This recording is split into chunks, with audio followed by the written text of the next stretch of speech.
Outside the Willard Intercontinental Hotel in Washington, D.C., where Prime Minister Narendra Modi is staying. The hotel is not too far from the Capitol Hill, which is just about a few blocks away from us and in our line of vision from where we're standing right now.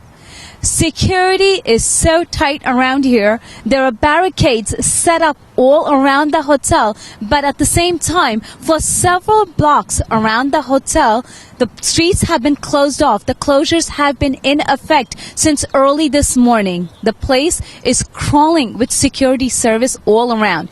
To get into the hotel, you have to go through several security checkpoints set up at almost every single corner. As you can see, there are checkpoints set on this side, on the other side, and then once you enter to the hotel, you go through here and you come inside, and that's where you have to again go through identification process to get inside. No stone has been left unturned to make sure the place is absolutely tight and secured. K9 units are on the ground, Secret Service is on the ground, and of course the hotel has their own security setup over here.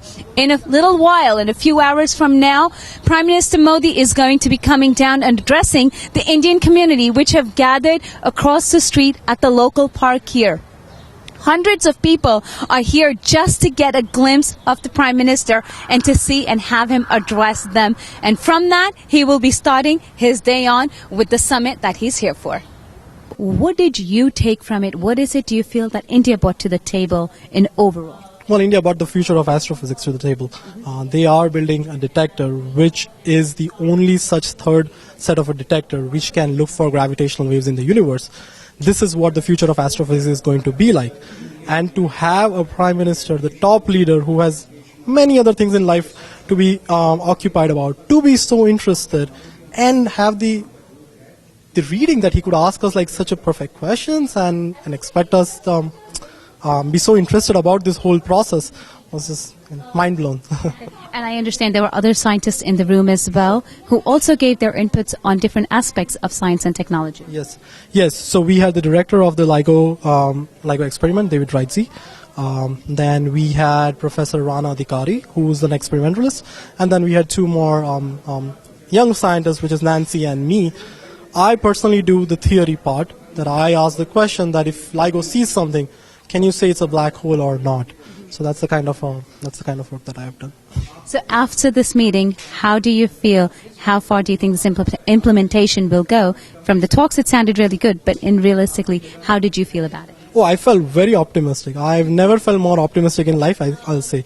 To have Prime Minister not only assuring us that they would do every checks that they can to make sure this project happens in the lifetime that we need it to happen, but that his suggestions, which were like that we need to develop human resources, we need to train scientists to be a part of this. How would you go to the school level, to the college level, to make them motivate?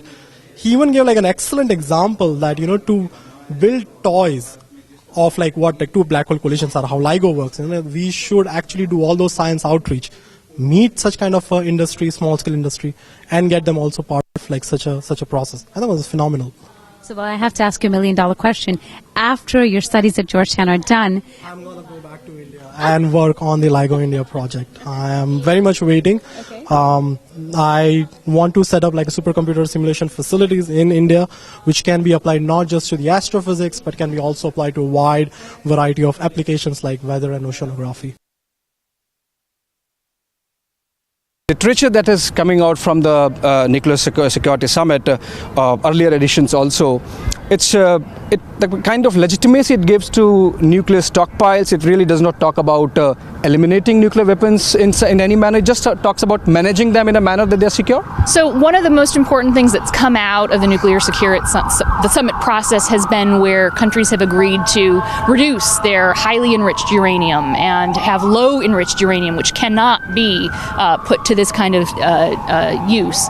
That's actually a very positive contribution. I think if you're taking a look at the safety and security issues, this has been a really important contribution that the summit has made.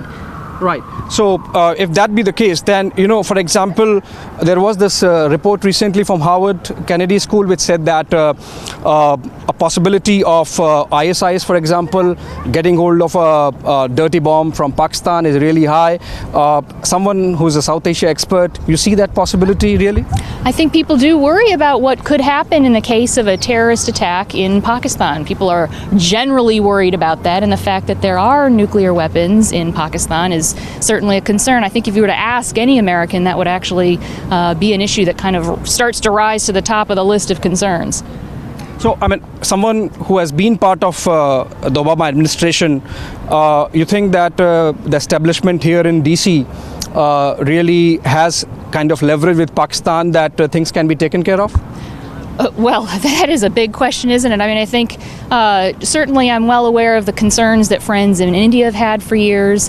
I think many of us who have been looking at Pakistan's challenge with terrorism have been very concerned about the fact that there are internationally designated terrorists who really are not brought to law enforcement or brought to justice in any account.